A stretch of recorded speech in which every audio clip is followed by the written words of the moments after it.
Welcome to Under the Lens. Come and enjoy an extraordinary, raw, and unfiltered podcast that delivers debate, discussions, and interviews about film, pop culture, and everything in between. Here is your host, film critic and journalist, Byron Lafayette.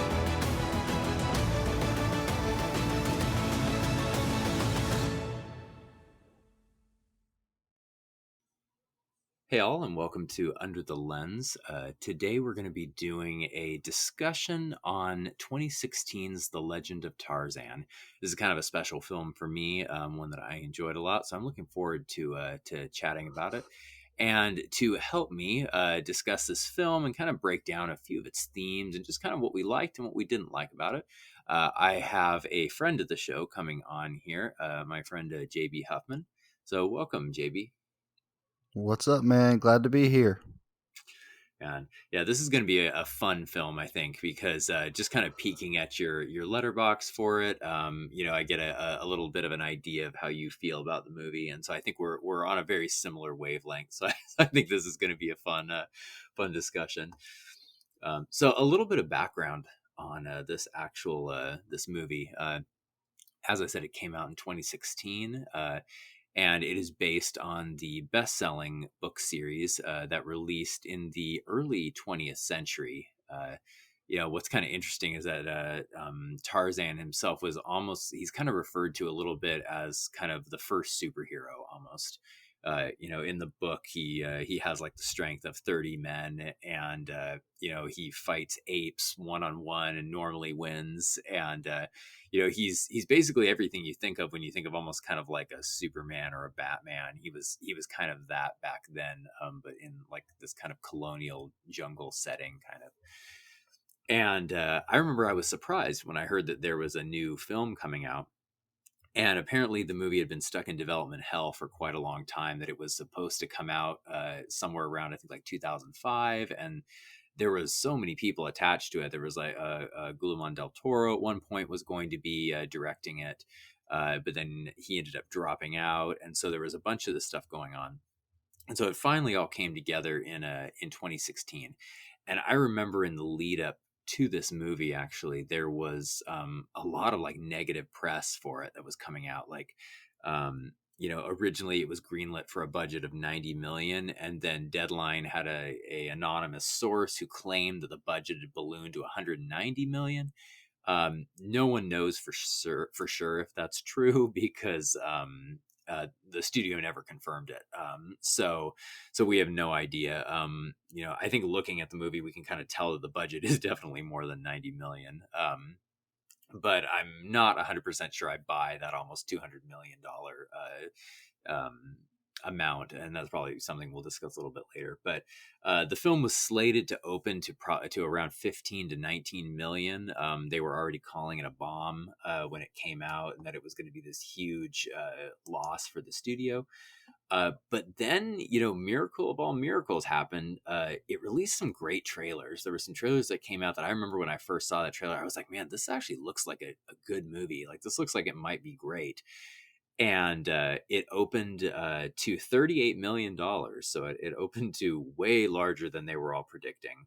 And it went on to have a final domestic gross of 126 million domestically, 230 million internationally, for a 356 million total. Deadline reported that the film lost 40 million. Like, for some reason, Deadline just had a hate on for this movie. I'm not sure why. But the studio did come out after the film had released, and they did say that the film had broken even in theaters. So once the auxiliaries came in of rentals, VOD, DVD sales, all that, the film did make a profit. And I think we probably can intuit a little bit of what its budget was, that the fact that it broke even at 356 million. So overall, the film, was warmly received by audiences, with good word of mouth. The critics, not so much. It had I believe, a 35% rotten score on Rotten Tomatoes. And I ended up seeing it in theaters. I really enjoyed it. And I own the physical media of it. Um, and it was one of those films too that just had it had a great cast as well. It was just had a lot of talent behind the camera and in front of it. It was directed by David Yates, who is probably best remembered for his work on the Harry Potter franchise. And he was kind of slated to kind of come in to bring kind of that little bit of a magic touch, I guess you could say, that he brought to Harry Potter and the Fantastic Beasts. Uh, it's cast. They cast as Lord Greystoke or Tarzan. It was Alexander Skarsgård, I believe is how you say his last name. He was the lead. Christoph Waltz was the villain of the film. Leon Rom. Margot Robbie played Jane Clayton. Uh, Samuel Jackson was as far as I know, a new character. He might have been one from the books. I haven't read all the books. I'm not sure. He was George Washington Williams, an American. And then we had Jaimon Hansu, who played a African war chief. And we'll talk a little bit about him later. But yeah, it was overall just a great cast. So JB, what are your initial thoughts on this film? Because I believe this was your first time seeing it. Yeah, it was my first time seeing it. As a matter of fact, this is the first time I've watched anything Tarzan related. I didn't watch any of the shows or the movies, like the older movies. I never watched the Phil Collins Disney movie or its sequels, and haven't read any of the books. So this is like, I mean, I know who Tarzan is. Like, I'm not stupid. Like, I've lived in America long enough. I know the pop culture references, me, Tarzan, you, Jane, but I've never actually physically watched any of them until this one. So I'm coming into it with fresh eyes. But yeah, my initial thoughts were it. Yeah, I mean, it's flawed, but it's about Tarzan. It's not like it's supposed to be like this epic war drama or anything. Like this is an ape man, so it's like it's a fantasy.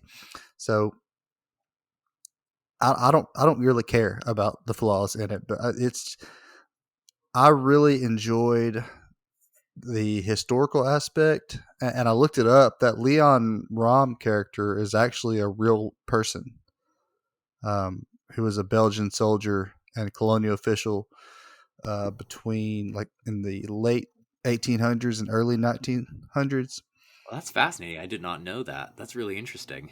Yeah, yeah. So you look that up. So I mean, they incorporated some real life people that took place during that time, which I thought was really cool. But I really enjoyed the movie. I liked Alexander Skarsgård. I loved Margot Robbie. I mean, she is just so good in anything that she does. And I really enjoyed her in this, just how she was just such a spark plug the whole time.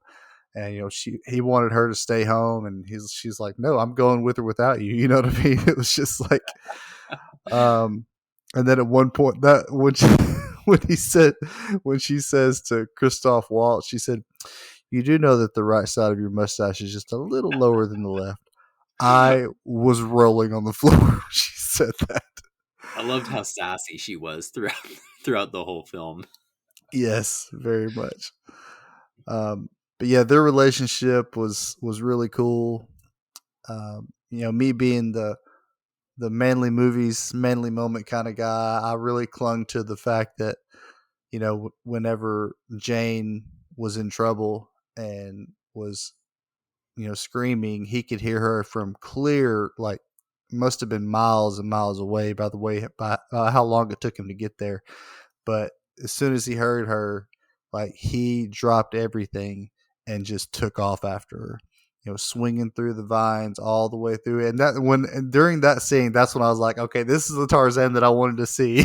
When he's flying through the air, swinging from vine to vine. It was so cool. But then, like, what really was really cool to me was before he even got to her, he took the time to stop and help out the ape that he had previously just gotten into a fight with, and I can't even remember what the ape's name was. Look it up here. Akut. Yeah. Yes, Akut. Mm-hmm. So I mean, I thought that was pretty cool that he stopped before he kept on going to her just to help him, who was about to get shot. But then he ended up, finally going to her. But the fact that he, did stop and was able to help him, that was pretty cool to me. I also like the political aspect of it, that he is basically retired from living in the jungle and being a ape man and has turned into this lord in colonial England, I think. Yes, yeah, I believe. Yeah, I'm not terribly familiar with all of the aspects of the book, but yeah, he has some massive. It's some massive estate. Because I believe, if I remember correctly, because it's been years since I've read any of the books, that his family was like fairly well known and like very wealthy, like because they were like House of Lords, all this, like that it was that he was like a pretty big character, that he was supposed to be a like a famous person kind of in England. Like, I mean, I'm trying to think of maybe like it would almost be like the family of maybe some well-known senator here or something. Yeah, gotcha. So yeah, he's living his best life now there, just being a prominent figure. And then all of a sudden, uh, George Washington Williams, which is a lot of name there, um, wants him to go back to the Congo to expose them for what he suspects as slavery. And so, I mean, I'm sure that may be, from what I've read, this is more true to the books than most of the other iterations of Tarzan. So maybe that's, you know maybe the whole slavery aspect is part of the books. I don't know, but I just thought that was cool that he was brought back for that purpose, to you know right some wrongs that were going on in the African Congo. I really liked that as well, because it was kind of funny, but like I remember, like when I first saw the film in theaters, that I was kind of like, I never knew that I wanted a political conspiracy Tarzan film. I never knew I wanted that. It's like you don't think of that with Tarzan, but it was such an interesting idea that it was almost, I refer to it as a legacy sequel without the first film, basically. Um, that it was so interesting kind of seeing him in his retirement, him, having flashbacks to him. It wasn't an origin story at all. And I really liked that. And it was very interesting. I thought, kind of the way it was dealing with his heritage a little bit, that it was that, he was, a son of Africa basically, but he was trying to almost be like his father in England. And it just, you could tell it wasn't him really. And that's what I kind of thought was interesting. And one thing you mentioned earlier with Jane, Margot Robbie's character, about how she was like, yeah, you're not leaving me behind, I'm going as well. That I think a lot of people kind of forget, that it was supposed to be, she was raised in Africa, like Africa's her home as well. That Hmm. she kind of doesn't belong in, she's an American, but it's like she doesn't belong in England either. And so it was kind of, I liked the arc kind of Tarzan, basically rediscovering who he was a little bit, and kind of giving up this what was a fake life basically for him. I found that very interesting. Yeah, And the other character who I really liked was, I really liked Jaimon Hansu's, I cannot remember the name of his character. Let's see, does it say here? Chief Mbonga. Yes. Mhm.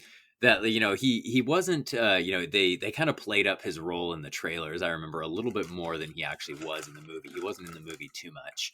Um, but I found his character and the whole arc with him and Tarzan to be very, very interesting.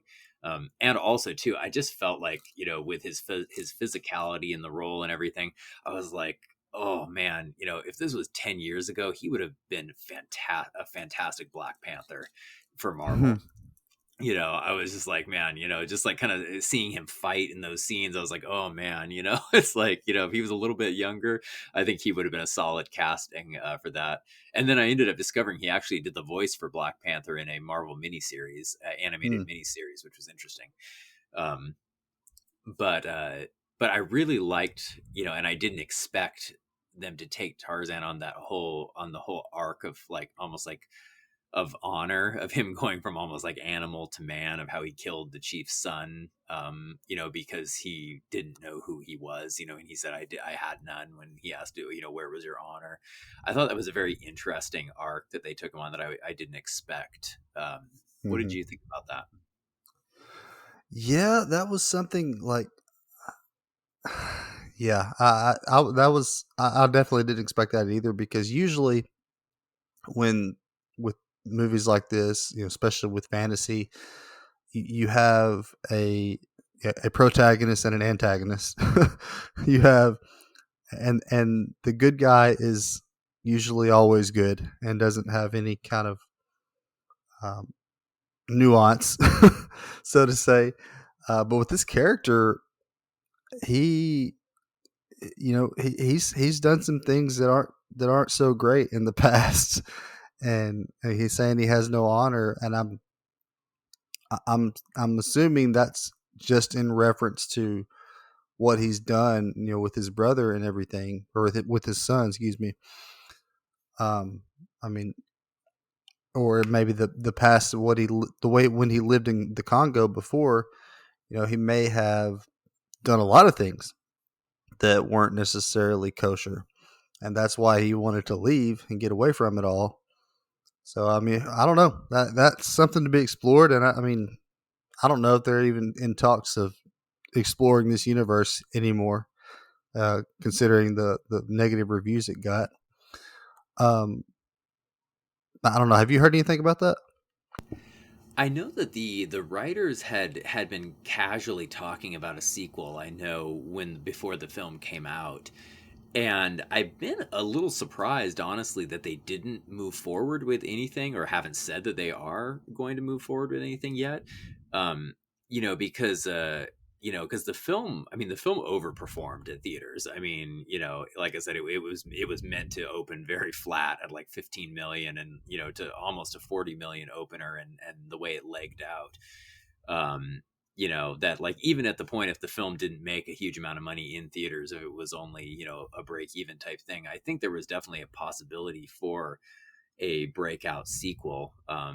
Because for it to have the positive goodwill of of audiences, and to have made the amount of money it made in theaters. I mean, honestly, thinking back, I can't remember the last time we had like such an older property, like Tarzan, that's not necessarily connected to any other franchise, or anything like that, that made almost 400 million, worldwide. That's pretty decent in my opinion. I mean, I guess Lord of the Rings is the easy answer to that. Hmm. Yeah, like no, yeah, Lord of the Rings is really kind of the only other one I can think of. Yeah. Because then you look at some of the other ones, like I mean, even the same author, with John Carter with the Disney film, that one did very poorly in theaters. Which is unfortunate, because that was actually another film that I actually liked. We may end up talking about that one maybe in a future episode. I don't Um, remember. I don't think I've seen that one, but I was also thinking of the Narnia movies. I don't remember how they did in the box office, but I remember going to see the first one. Yeah, I remember the first one did very well at the box office. Lion, the Witch, and the Wardrobe. That one was a very large success. Then, because I know Disney dropped that the Narnia franchise after the second film, and like, oh man, like I generally, Disney generally is fairly on point when it comes to like business, with like the way they run their film releases and everything. Yeah. But oh man, they dropped the ball when it came to Narnia, because Oh yeah. because the first film, it came out at Christmas time, it did really well, and then like instead of making this like a annual or biannual like Christmas release, which I think the franchise could have done very well as a holiday release. they ended up moving Prince Caspian from December to May. And it came out, I remember it was the summer of 2008, and it came out right in the middle of The Dark Knight, Indiana Jones 5, Incredible Hulk. And there was like 3 or 4 other big films that came out at the same time. And the movie just got completely crushed by everything. It was like, which was unfortunate because I remember the second one was, well, not as good as the first one production wise. It was just very, very, very slick looking and just a very nice film. And it was unfortunate. We at least got with Walden Media that the third Dawn Treader, so it kind of gave it a nice trilogy kind of capper. But still, yeah, it was unfortunate. But yeah, it's like almost I kind of put Legend of Tarzan almost in this spiritual trilogy almost because of the era, and like the style of like how they were from like books of kind of the early 20th century, that I kind of put it together with Disney's John Carter, of course, Tarzan, and then Lion, the Witch, and the Wardrobe, like those 3 films together, because they Nice. all have this feel kind of to it. I can't really like explain, like when you've seen Narnia, and then when you like watch like John Carter as well, they all have this kind of like, I don't know the word, like mid 2000s feel to them. And I don't know, I like I said, you without watching it, it's just this kind of intangible feel, I don't know, of filmmaking, and they all Oh, I flow get it. together well. you know um and it was just like I said, this was kind of, a movie, like you said, it's flawed, it's not perfect, it's, the script could have been a little bit tighter, I think, at times. And weirdly, like I normally, am not, like normally I complain about films being too long, needing to be trimmed. But like I almost felt like this movie probably, I think it could have been probably another 20 minutes longer, and I think it could have been like even better, I think. Agreed. you know um because I think that with a lot of, there were so many great characters, I think so many great emotional moments, and I would have loved to have seen maybe just a little bit like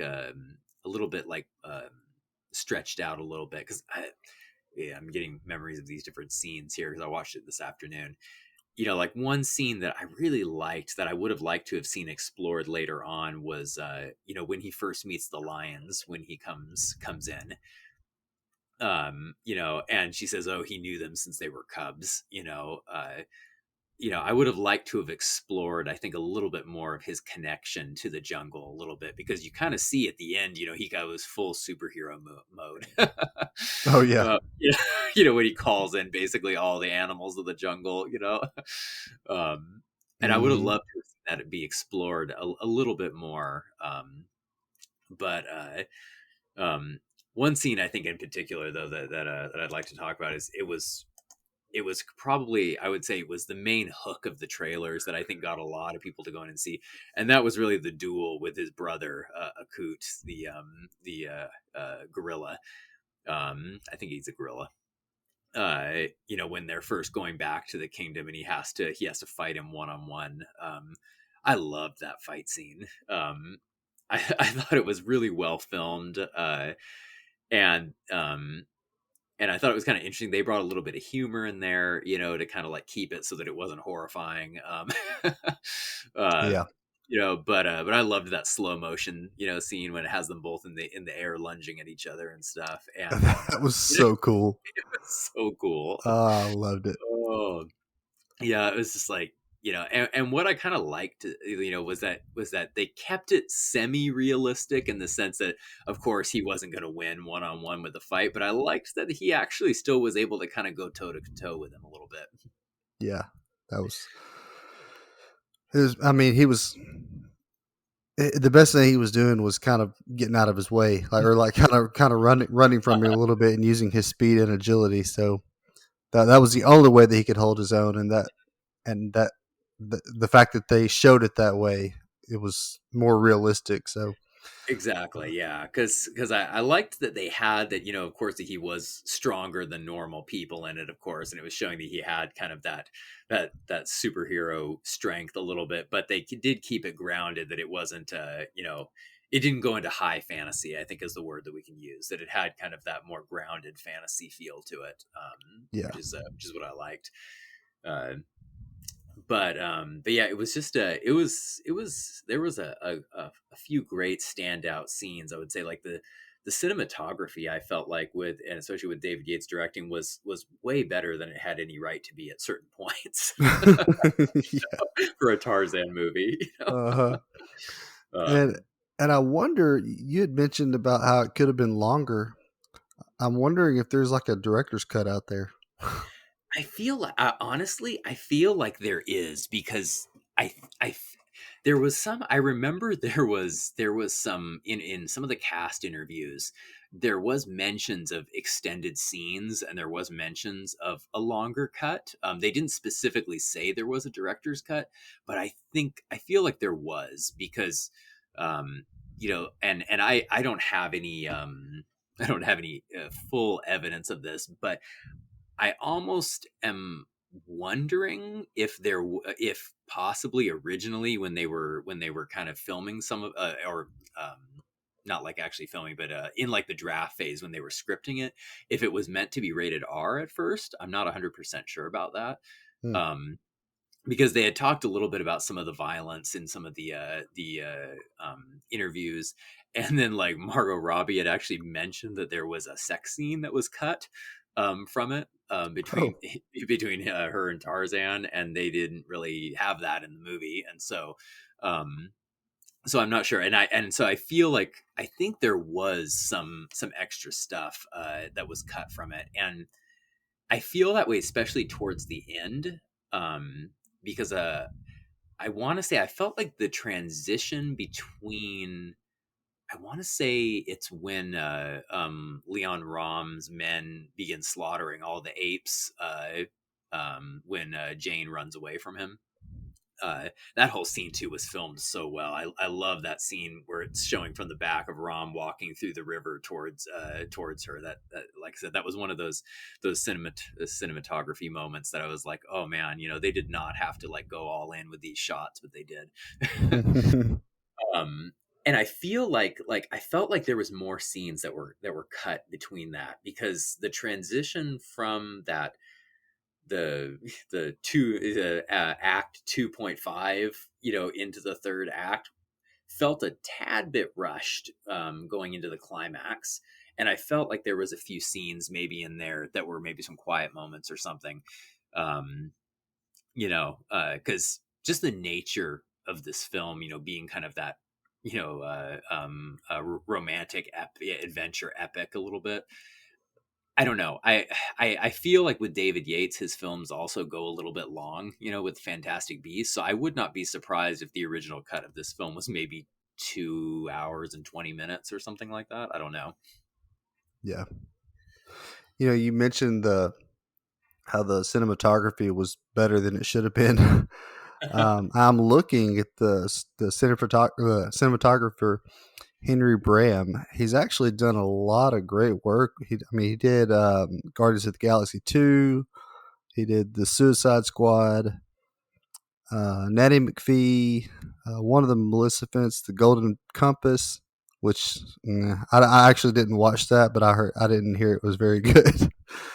um, but apparently he's got some. He's supposed to be doing the Flash movie and Guardians 3, so he's got some work under his belt, and he's got some in the future too. So That's really interesting. Yeah, because yeah, the Guardian movies, they look really good. It's like, yeah, especially like, even at points I wasn't a huge fan of Guardians Volume 2, it still was a visual feast. I mean, that oh movie yeah, looked good. yeah. And I need to actually see the Suicide Squad. I have not seen the new version yet. I've seen a few scenes, and the one scene that does come to mind, I think it was in the trailer, was when the team is walking through the rain. And I remember like what a gorgeous looking shot that was. So kind of seeing, some of the work that he's done here. That does kind of explain why we had some of those nice shots in there, and that kind of gets me a little bit excited for the Flash now, knowing that he's going to be behind the camera. Yeah. And I watched the Suicide Squad twice. I watched it once in theaters, and then I watched it once on HBO Max. And I really enjoyed it. I, you see, I'm one of those guys that actually really liked the original Suicide Squad. Thank you. So, I did. I enjoyed it as well. It's like you don't. so I don't meet a lot of other people who say they enjoyed it, so that's nice to hear.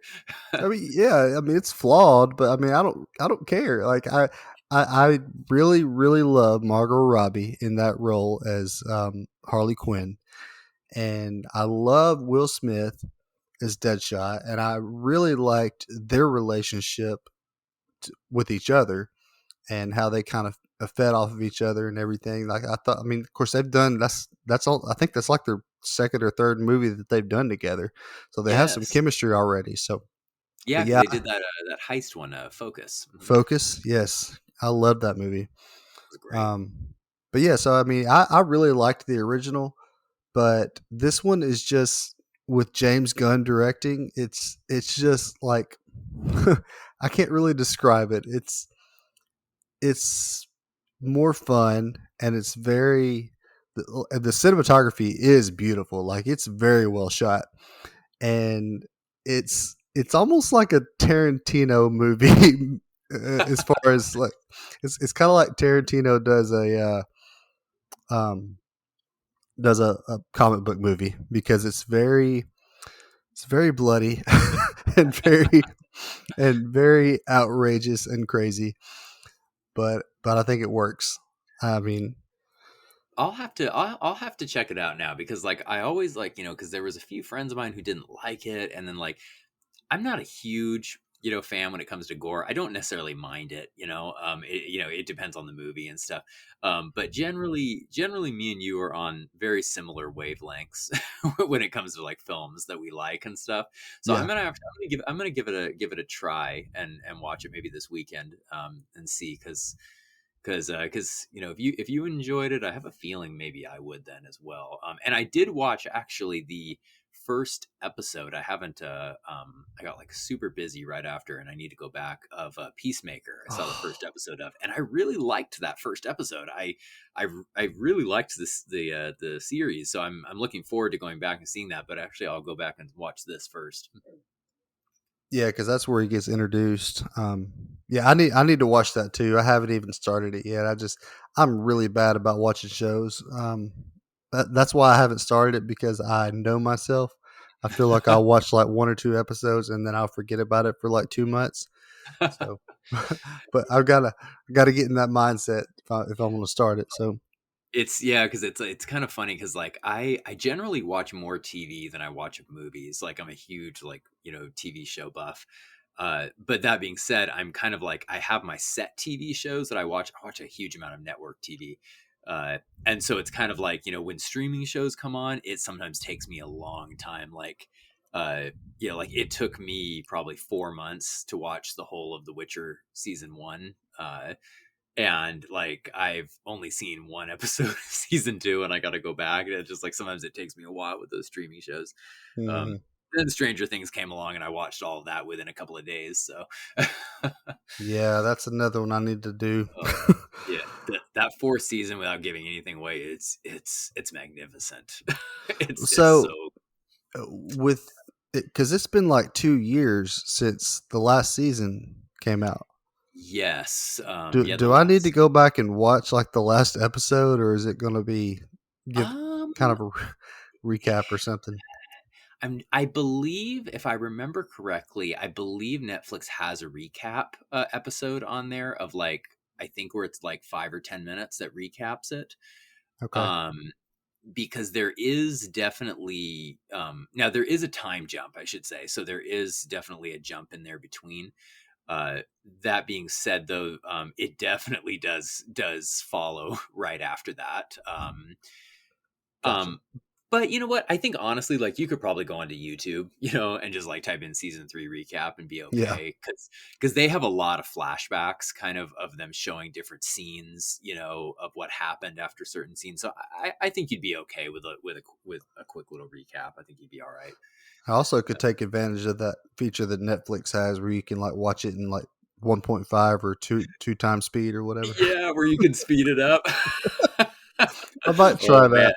Just I remember when they announced that in a Feeling Film was big mad over that. For all of our listeners, we're members of this film discussion group on Facebook called Feeling Film, and it's connected to another podcast of the same name. A great group of people. If you ever want to go and talk about film, you should join the group. It's a lot of fun. But yeah, when that came out of the speed function for Netflix, they were not happy about that. yeah, it's a good group, but man, some people can really get up in arms a lot. They really can, you know. It's like, yeah, there's a lot of critics in that group. You know, it can sometimes be the epitome of too many cooks in a kitchen sometimes. You know? And I am not saying that as a diss, because you know, I am known to go in there and throw elbows at times, so Oh yeah, oh yeah, been there. man. But So you know, anyway, yeah.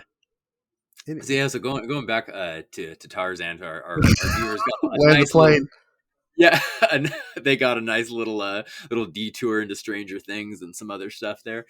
You know, how did you feel about the villain, Leon Rom? Like, you know, because obviously he's played by the fantastic Christoph Waltz. He's just an excellent actor, 2-time Oscar winner. How did you feel about his character? I mean, the dude just he plays a really good villain. He's done it before. I mean, he did it with Inglourious Bastards and No Time to Die, and what else? I don't know. But he's good at that. And in this one, it was no different. I mean, he did a great job. I really enjoyed it, and I'm gonna have to go up and look up the real life Captain Leon Rom and see just, you know, kind of who he was and how close that was to the actual character. But I mean, I really enjoyed him. He's always a very charismatic actor in everything that he does. So yeah. Yeah, I'm of the same idea. I enjoyed the character a lot, and I kind of liked, because, you know, when I was going into the film, I wasn't sure exactly what kind of character to expect, you know, from him. I was like, is this going to be like a mustache twirling villain? Is this like going to be like a brutal hands-on villain? And what I kind of liked about him was that I liked that he was this mustache twirling paper pusher Yeah. who was not really afraid to get his hands dirty, but absolutely detested getting his hands dirty. Like, it was very interesting. Like, I remember that first opening scene where he's going into the Diamond Lands, and and I loved how all of his men are being killed around him, and he's just kind of huddled there with the shields over him, that, you know, not fighting back. He was not going to lose his life over this. It was. I just found it kind of funny, of that kind of intro of who he was as a character, that he was, you know, an opportunist. He was there to get a job done. And he wasn't really. And what I kind of liked too about him was that they added a little bit of humanity to him, that even though, yeah, he's this kind of bad dude, obviously he's trying to enslave an entire country, um that he also was kind of the mindset, you know, like where he said, like, oh, you weren't supposed to be here, Jane, you know, I didn't want to hurt you, and I didn't want to hurt, you know, Captain Williams, you know, it was only supposed to be your husband who was the casualty. Um and you know, and he treated her decently well. He didn't allow her to be harmed, you know, by his men. And so I like that they added, you know, this kind of weird humanity to a very kind of inhuman character. It was very interesting. Um and uh and i kind of uh and i kind of appreciated how they did that. And I did like, and this is, it goes back a little bit to what we said of the film being a little bit longer, and that I feel like there was a little bit more that was cut with him, with his character, that I liked when he was having dinner with Jane, that we get a little bit of a mindset into who he is, and how he almost has this chip on his shoulder a little bit. Oh yeah. You know, that he doesn't like Tarzan because he's a lord, which is kind of interesting, that Tarzan is, you know, probably the most unlordly character. Yeah. You know, he doesn't like being it, but Leon Rom doesn't view him necessarily as Tarzan of the jungle. He views him as a lord from England who just happened to kind of be the son of Africa. and how he also doesn't like King Leopold either, and he kind of goes on this little bit of a rant where he's talking about how he was somebody who was a scrapper and kind of, pulled himself up from nothing to save a nation. And he had this kind of like, like this chip. And I would have been interested to kind of explore that a little bit more with his character, because I found that interesting. Oh yeah, agreed. With sorry, I lost my train of thought. I do it all the time in other podcasts. Yeah. Uh, Yeah, I really liked how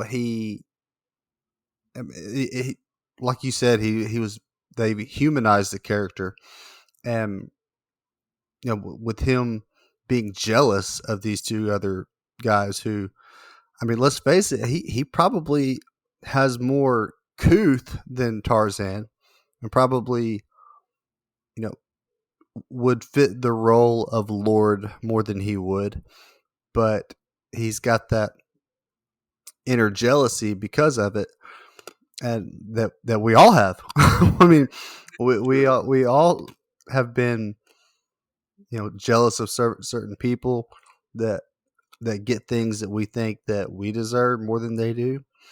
And so I really like villains that are nuanced like that we can kind of relate to. And it reminds me of Killmonger from Black Panther. yes. Like, Yeah. Great character.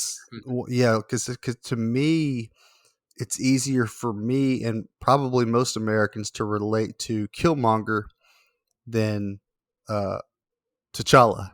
No, definitely. Mm-hmm. Because I mean, the guy grew up poor without a dad in Oakland, and so like you can kind of you cling to that character and you understand where he's coming from, and that's kind of how I feel about Christoph Waltz. Is like Christoph Waltz, his character Leon Rom. I mean, he has worked his way up to be a captain. I mean, he's like he hasn't had anything handed to him. He's got that position for a reason. But then there's this guy Tarzan who comes in from being an ape man, and he goes to England and now he's Lord Tarzan or Lord John, whatever his real name, John Clayton. It just gets this title basically handed to him, and so man, like it's I get it. I totally get it. No, exactly. I feel the same way. That yeah, I appreciate when there's villains that have a bit of a nuance to them, and that you can kind of you can understand the path that they took to villainry a little bit, because of course, it's always fun to kind of have those villains who are just kind of the black and white of, good and, good and bad, those are always fun at times. But I Mm-hmm. do appreciate kind of seeing the path. And I think almost like, you know with Star Wars, Darth Vader in the beginning was this kind of just, the classic Black Knight, in the story kind of. But then over these years, we've had these nuances of who he is, and we've even seen that with the Obi-Wan Kenobi show, that it kind of delved a little bit more into him, and it just makes a villain more interesting, I think, when you understand them a little bit. Um, Oh yeah. yeah.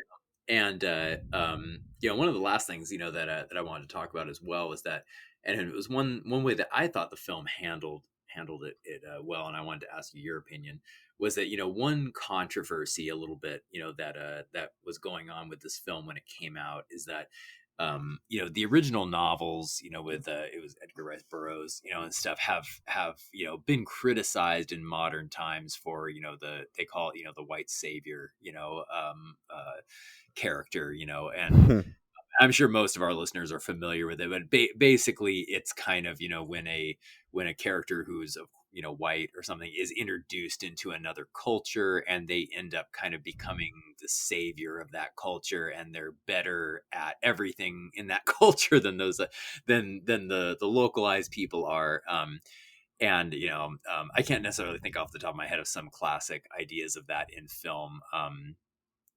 A lot of people call The Last Samurai that, but in fact, that which is based on a true story is actually not at all a white savior. story. And so, the novels have been kind of criticized a little bit for that. And, like I said, I view the novels as like superhero stories. So I think kind of injecting a little bit of some of that realism, especially into the hyper pulpness of the novels, is sometimes a little bit carried too far. But when this film came out, there was a lot of conversation with that people were saying like, okay, obviously, Alexander Skarsgård, is this white dude, he's going to be, is he the savior of Africa or whatever? And I thought it was very interesting that I feel like the film kind of almost directly kind of addresses that in a lot of ways. And at the end of the day, I didn't feel he was that way at all. It was very interesting that I liked how instead of making him this, instead of addressing him almost as this outside character who came in and was amazingly good at everything already and saved everyone, it felt like they just kind of made him that he was a son of Africa, in the film. He considered, these his people. He considered himself one of them. And you almost see him kind of rejecting his more British side, in the sense that he never really kind of connected with that. And I think that they kind of also, kind of injecting that kind of the slavery storyline with the colonial powers type storyline, it kind of combated that a little bit as well. But at the end of the day, I thought it was the way they addressed it and everything was not in a way that felt what's the word, like it didn't feel politically correct, it didn't feel like, or anything like that. So that was just my view on that I thought it was very well done narratively. I mean, I was going to ask you if you had an opinion on that. Yeah, I mean, that the thing is, that's his home too. Like he grew up there. That's where he was raised.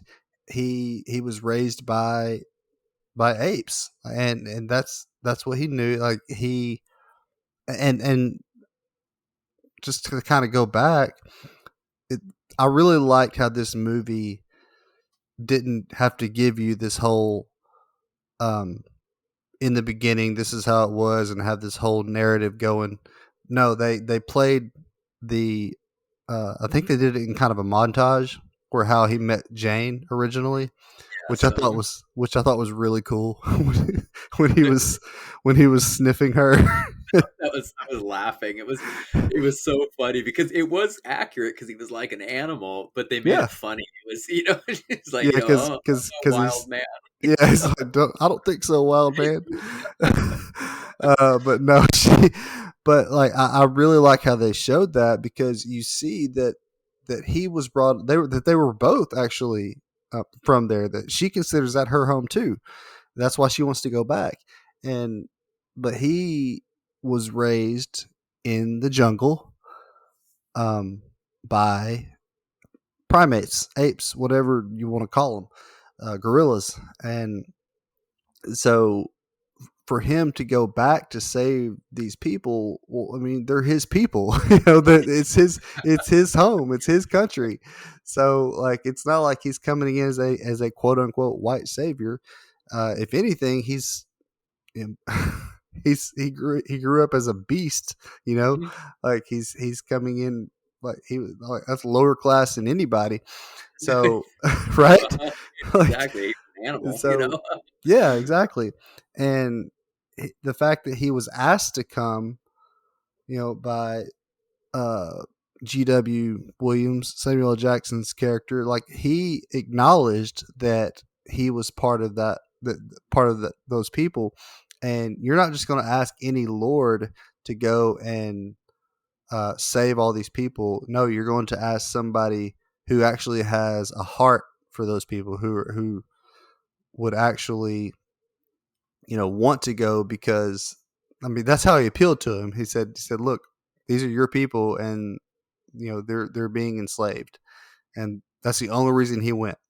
So yeah, this is not a white savior movie at all. It's a guy going back to his own home country to save his people. Exactly. I think the way you ended it there is just absolutely perfect, because that is exactly what it is. It's the way they framed it and the way they wrote it, and it was very, very well done, in my opinion. So what would you like having seen this, what is your star rating for this film? How would you you rate it on a scale of 1 to 5 stars? I went with a 3.5. So, I mean, it could be a little higher on rewatch. I don't think it's, like I said, it's not perfect. I think it's an above average film, which that's actually better than the average. I think the average is 2.5. So I went a full star ahead of that. So, um, I mean, it's got some issues, but I really enjoyed it, and I'll definitely watch it, once or twice more. I actually bought it whenever you told me that we were going to be covering it because I was able to get a pretty good deal on the digital version. So, Oh, very nice. Yeah, definitely. I would say, I'm very close with you. This was a rewatch for me because I'd seen it first in theaters. I had forgotten a lot of it, because obviously 2016 was a while ago. Um, but yeah, I, mm, I ended up giving it 4 stars. I think, you know, putting on like my critic hat, and stuff like you said, there's some flaws in there. There's a little bit of some issues with the script. It could have been a little bit longer at times, stuff like that. But and so I think like my putting on my critic hat, I would give it a 3.5 as well. The reason I gave it that extra half star is just because like I am a sucker for the romantic adventure films, you mm, know, that I feel like we don't get a huge amount of um the and we don't get a lot of the romantic movies anymore. And when I say romantic for our viewers, I'm not talking about like Sleepless in Seattle. I'm talking about movies that are like Legend of Tarzan, where it's these films that are high adventure, and there's a love story between two characters that's kind of grounding the film and that's kind of driving it forward. We don't get a lot of those anymore, and we used to get a lot of them back in the golden age of Hollywood. Like Prisoner of Zenda and those type of ones. And so because I'm a sucker for those type of films, and I really like them, and upon rewatch seeing it, I just had so much fun watching it. I ended up giving it that extra half star up there. But yeah, I think we're definitely on the same page when it comes to this movie. I call them manly romances. Oh, you know what? That is perfect. This is a manly romance film. Because there's so many rom-coms out there, and don't get me wrong, I enjoy a good rom-com. I watch them with my wife every so often, but there's just something about uh, a manly romance, and I put this on there. I put something like Eternal Sunshine for the Spotless Mind, About Time, Ooh, About and Time. yeah, Oh, right, such a good movie. and Oh, then you can go with classic stuff like Casablanca, or um, some of the old Cary Grant and Jimmy Stewart movies. It's a Wonderful Life. So I oh mean, yeah. yeah, lots of there used to be a lot of manly romances back in the day, but now it's like they're few and far in between. So No, that's very true. You don't see them very often, and it was, and it was for me at least, it's great. Like I love seeing portrayals of strong masculine men who are loving and kind and compassionate and protective of their families. I love, it's like, call me traditional. I love seeing that, in films. mhm. And so like kind of seeing that within like Tarzan with its two leads. I don't know, I just really liked it. So Yeah. I think that's perfect, saying manly romances. I think that's perfect. Man, well, JB, where can people find your content and your social media? Yeah, I do a podcast uh, bi-monthly. It's called Manly Movies, where I talk about stuff like this. um, yeah, I basically, we look at movies from the angle of from a man's perspective. and what we kind of can take from them as a husband, a father, or just really all men in general. I've had Byron on there a couple times. I'll probably get him on there again. We'll talk about that. But yeah, it's just the lessons that we can take from movies. I mean, they can teach us a lot about life, and that's kind of what I want to do. It's all about growth. It's all about discipleship, and it's all about just having a good time and talking to good friends about our favorite movies. But yeah, also I'm on Facebook under JB Huffman, and Letterbox JB Huffman as well. And then you can find me on Twitter under it's at Manly Movies 1. I have a personal Twitter, but I never get on that.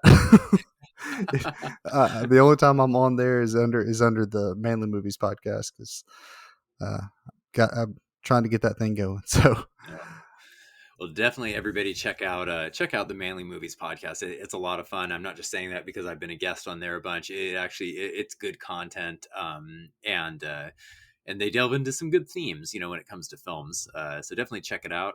You all can find me at Byron Lafayette. I'm on Twitter. I'm on Facebook. I'm very active on Facebook. So that's probably the best place to see updates with me. I'm on Twitter a little bit, but not quite as much. I'm also on the social media app Vero, and also at Letterbox, and so you can find me under my name, Byron Lafayette, on there, and always see what I'm up to. We're always dropping new episodes of Under the Lens. And like I said, JB's been on here a few times, and we actually have an upcoming episode that was recorded a little while ago of Back to the Future that's going to be coming in the next couple of weeks. yes. So that's one that you all should check out. It was a lot of fun, and it was really good. So stay up for that. So thank you all for listening. Thank you, JB, for taking the time to come on here. Definitely enjoyed it. Thanks for the invite, man. It's always a pleasure. All right, all. Well, thanks for joining us on Under the Lens, and stay tuned for more episodes.